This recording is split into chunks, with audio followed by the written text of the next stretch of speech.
So sometimes looking at things in retrospect, it kind of does, make you look at what you were going through a decade ago in a different light. And by that, I mean Kotaku wrote an article, which I read through and I was like, damn, this got some really good points. Talking about Microsoft's Xbox and how a decade ago they were ridiculed with some of the things that they thought were a great idea. Where today, a lot of consoles and streaming services and stuff like that are really starting to lean into what Microsoft tried a decade ago. I mean, trust me, I've heard crazier things such as, Ubisoft execs saying that we should get, as gamers, should get used to not owning a single game. It is what it is. But anyways, we're going to check out this article by Kotaku and hope you guys enjoy this. Let's go! Xbox's biggest flop was a decade ahead of its time. Microsoft's plan for its always online entertainment hub doesn't seem so wild anymore. Which is true. It's crazy to think. The Xbox One stumbled out of the gate with its launch back in 2013, but in the decade since, it's become a bit easier to appreciate Microsoft's ambitions and foresight with its third console. It combines a console, streaming device, and Blu-ray player into the original all-in-one media player, which I will admit at the time back in 2013, this was by and large one of the best ideas like you would ever think of. And I mean, I remember on the Xbox 360 when I had the abilities to stream Netflix on there, and I was just mind blown.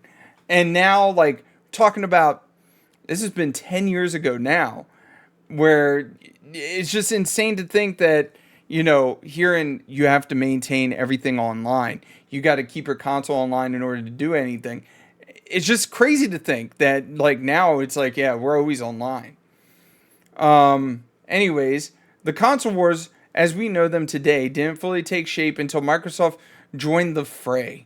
The computing powerhouse had made some games ever since 1979's Microsoft Adventure, which I don't know if you would like consider that them like their first game, but whatever. But first took the plunge into the console market in 2001 with the original Xbox, which boasted groundbreaking first-party games like Halo and Jade Empire. Team Green always brought online and trash talking to the masses. Even the same Sega Dreamcast was first. Like I said, Sega was always ahead of its time. Period. End of story. I mean, think about it. Like I said, it's Dreamcast. It did have, a plug-in directly into the back so that you could go online with it.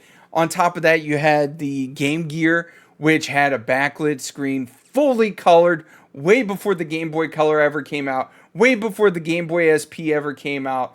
And I feel like that was Sega's massive downfall, was the fact that they were always ahead of their time. Always.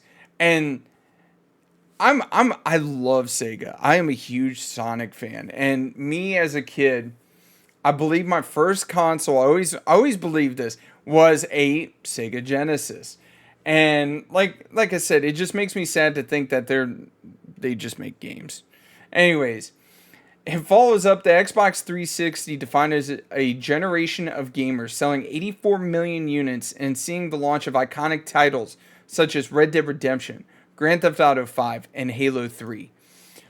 In my opinion, I've said this before on this channel, the Xbox 360 was the most perfect console there was because the dashboard, the user interface, all that, it was just simple.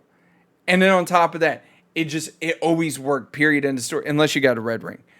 But it always worked, and it was easy to navigate to your friends list, join the party, because I remember at one time, it only allowed you to have 8 players in a lobby and party chat at a time, and we always, every day, every night, had damn near a maximum number of people in there. But by the time 2010 rolled around, the Xbox 360 was starting to lose its luster, and widespread hardware failures known as the Red Ring of Death were turning a lot of consoles into overpriced paperweights. Which I will admit, the Red Ring of Death was always bad for Microsoft. It cost them a lot of money, and I wouldn't be surprised if that would have almost busted them out of the console space, but it didn't. They stayed in it. They're in it to win it. And I just remember the Red Ring of Death made my brother a ton of money because back in the day he would go on YouTube because one of my consoles got the Ring of Death, and this son of a bitch was reading and doing all kinds of research on the internet and watching videos on YouTube to where like I don't know if any of y'all know this, but you used to be able to wrap them like sometimes because it was all about how the thermal paste was, and if it didn't sit just right, it would cause the red ring. So my brother sometimes, if he didn't feel like taking them apart, he'd wrap some bitch in a towel, overheat it on purpose. It would reset the thermal paste, and bro, Microsoft was charging people like $150 for it, and my brother's like, "I'll charge you half, 75." He'd take it and be like, "Oh, I'll get it done in a day." Overheat the son of a bitch, and next thing you know, he had it working. Unless he actually had to pull it apart and put new thermal paste on it. It was kind of funny. Anyways, Microsoft found itself the challenging position of improving upon a huge success while also winning back the trust of its weary players. Microsoft's follow-up to the was the Xbox One, the always online console bundle that much maligned motion control accessory known as the Kinect. Don't get me wrong, the Kinect, it was a gimmick. It was a good gimmick, just like the Wii. The Wii had so much good stuff, but it was a gimmick. To be blunt, the console's introduction was a bit of a clusterfuck. Originally hinted by the game press as the Xbox 720, the console got its full reveal in May 2013 at Microsoft headquarters in Redmond, Washington. That's one thing I really wish companies would do. Think about it. They revealed it May 2013 and it came out at the end of that year. Why aren't they doing that instead of announcing shit like 10 years out? It's dumb. The event spent most of the runtime hyping up the Xbox One's capability and all-in-one media box and integration with television. In addition to being a gaming console through the console that's considered the norm today, it provided alienation to Xbox dedicated hardcore player base, which I remember when I watched it, I was super hyped about it until they were like, you have to always be online. Because during that time, I was in the Navy. So I was like, well, shit, if I end up getting an Xbox, like, I'm not going to be able to use it. What if I get stationed somewhere or bounced around or deployed or whatever? And I hate their response. Microsoft's response to that was, yeah. Well, if that happens, just get an Xbox 360. And that to me just tells me they were, kind of deaf when it comes to like their player base. It didn't help that the console needed to always have an internet connection. Boom. And a Kinect just to work at all. Though Microsoft walked back the later requirements for the release. So the Kinect, like I said, it was a gimmick. And the shitty part was that there wasn't, how are the words? There wasn't many games that actually work with it, unless you're playing Fruit Ninja. On top of that, dude, like, it would sign you in. So, like, I remember I would turn it on, and it would, like, facial recognize me and sign me in. Now, if we have multiple people sitting there, and it would, like, it still would mess up, but it was just, it was a pain in the ass. Nor did it help that it was priced aggressively at $100 more than Sony's PlayStation 4. As a result, the Xbox One failed to perform as well as the predecessor, only selling 58 million units. Which I remember that being a massive driving point, was that the fact that being $100 more than the PS4. But during this time, there was no cross-platform. So if you bought a PlayStation and your buddies are playing on the Xbox, you weren't playing together. Period. End of story. Now, it's crazy to think it's been probably about four years that cross-platform has really made the push forward. Considering, like, think about it. When I'm playing, like, Fortnite with my buddies, we got some on the Xbox, some on the... I'll play on my PlayStation, or I'll play on my PC, and, like, it's just crazy to think.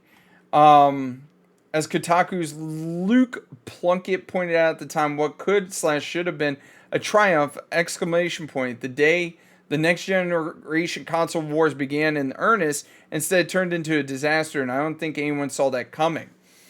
Also, I think the other part that they don't talk about in this article was when they announced the all-in-one for the Xbox console here. Freaking Microsoft was like, listen, we'll let you buy games, but that game's going to be locked to your hard drive or your account. So you won't be able to let your friends borrow your disc for your games, which today is just insane to think about because everybody nowadays buys everything basically digitally. I want you to name the last time you bought a physical disc.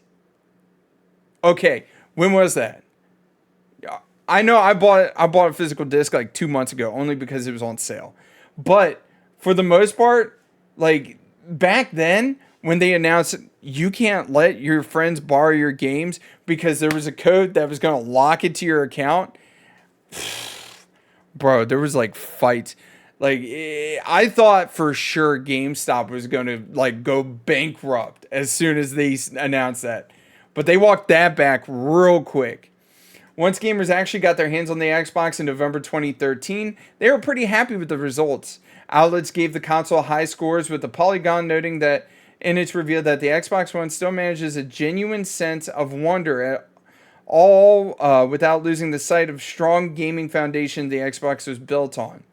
The hardware might have been solid, but the Xbox sorely lacked in exclusive games at launch. There was a hack and slash, Rise, Son of Rome, which was a really good hack and slash. I will admit that. Crimson Dragons, which drew mixed reviews due to the unusual use of microtransactions. I feel like that is a massive problem, period, end of story, when it comes to any Xbox console, is exclusives. There's no such thing as a console exclusive anymore when it comes to Xbox, because everything is a exclusive with the PC. So there's no console exclusives anymore when it comes to Xbox. It's, PC/Xbox.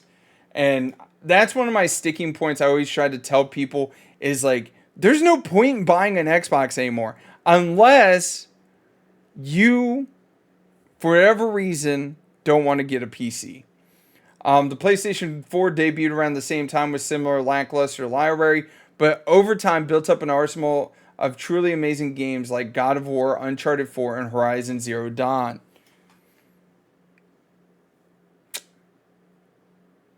I mean, yeah, okay. The Xbox One never really caught up. I might have skipped the Xbox One generation entirely if I hadn't won a console at a Doritos event with Joe McHale in Central Park.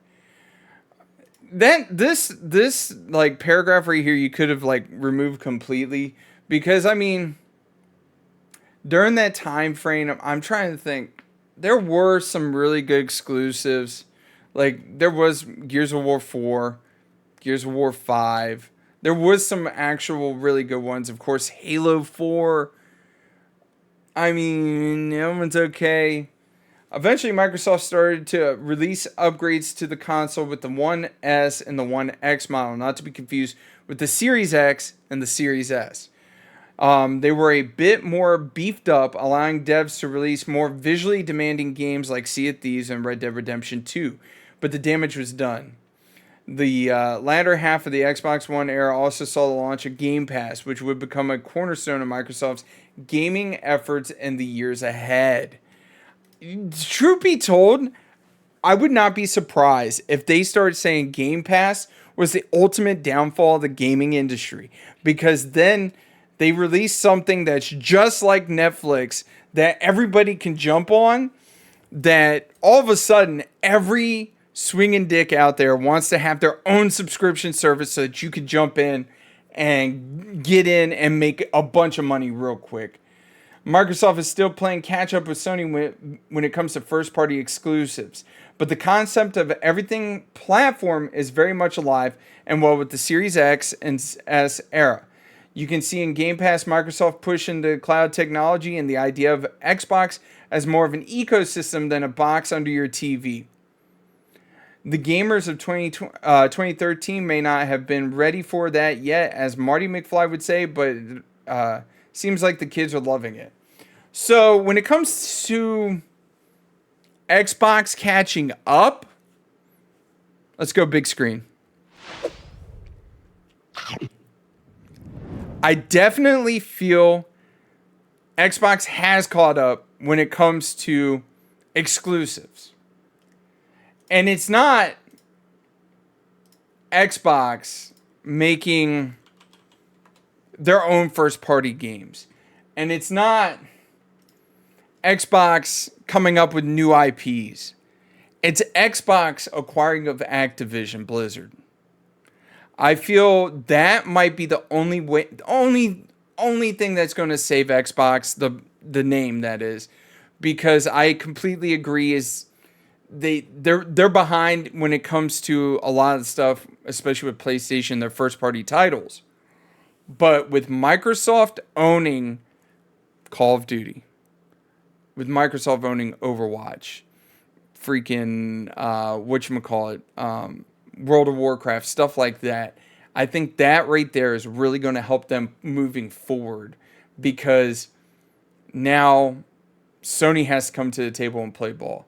Because let me tell you, that was a ridiculous acquisition that they made, and they're going to make it work. Anyways, you guys, don't forget to mash that like button. Comment down below. What do you think about this article? Do you think Microsoft was ahead of its time? Or do you think that it was a massive flop that they even did anything like that? Don't forget to subscribe. It really does help out the channel a lot. We're on our way to 7,000 subscribers. I just want to thank you guys so much for coming and hanging out with me today. Y'all take it easy. I'll catch you later.